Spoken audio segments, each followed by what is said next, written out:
Hi friends, நான் நேற்றுக்கு மாடி தோட்டத்துலேருந்து பறிச்சேன் பார்த்தீங்களா, அந்த குக்கும்பர் தான் இது. அதை கட் பண்ணி நான் சால்ட்டும் மிளகாத்தூளும் போட்டு நல்லா சாப்பிட்டோம். நல்லா டேஸ்ட்டாக இருந்துச்சு. பார்க்காத ஃப்ரெண்ட்ஸ் இருந்தால் நேற்றுக்கு போட்ட வீடியோவில் போய் பாருங்கள். அது நான் ஹார்வெஸ்ட் பண்ண வீடியோ போட்டிருந்தேன். அப்படியே வாங்க மாடி தோட்டத்தில் பூத்திருக்க பூக்களையும் பார்த்துட்டு வந்துடலாம். செம்பருத்தி பாருங்கள், எல்லோவும் இது பிங்கும்.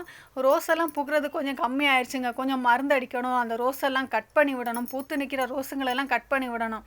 பாருங்கள், இதெல்லாம் ஒரு மாதிரி குருடு பிடிச்ச மாதிரி பூத்து நிற்கிது. இதுக்கெல்லாம் நம்ம வேப்பெண்ணெய் கரைசல் கரெக்டாக 15 நாளைக்கு ஒரு வாட்டி கொடுக்கணும். எனக்கு பெண்டிங் ஆயிடுச்சு, கொடுக்க முடியாமல் ஆயிடுச்சு. அதே மாதிரி பூத்துட்டு இருக்க பூக்களெல்லாம் கட் பண்ணி விடணும். அதுவும் கட் பண்ணி விடாமல் இருக்கேன். அதெல்லாம் கட் பண்ணி ஒரு உரம் கொடுக்குற வீடியோலாம் லாங் வீடியோவாக போடணும்னு ஆசைப்பட்டுக்கிட்டு இருக்கேன். அது சீக்கிரத்தில் நடக்கும். பார்க்குற ஃப்ரெண்ட்ஸ் பார்த்துக்கிட்டு இருங்க, கண்டிப்பாக போடுவேன். அப்போ தான் நான் என்னெல்லாம் உரம் கொடுக்குறேங்கிறதும் உங்களுக்கு தெரியும், என்னெல்லாம் நான் பண்ணுறேன் மாடி தோட்டத்தில்ங்கிறதும் உங்களுக்கு தெரியும். இப்போ பாருங்கள், பிச்சிப்பூ மாடி தோட்டத்தில் எப்போவும் கிடைக்கிற பிச்சிப்பூ பறிச்சுக்கிட்டு மாடியிலேருந்து இறங்கிட்டேன்.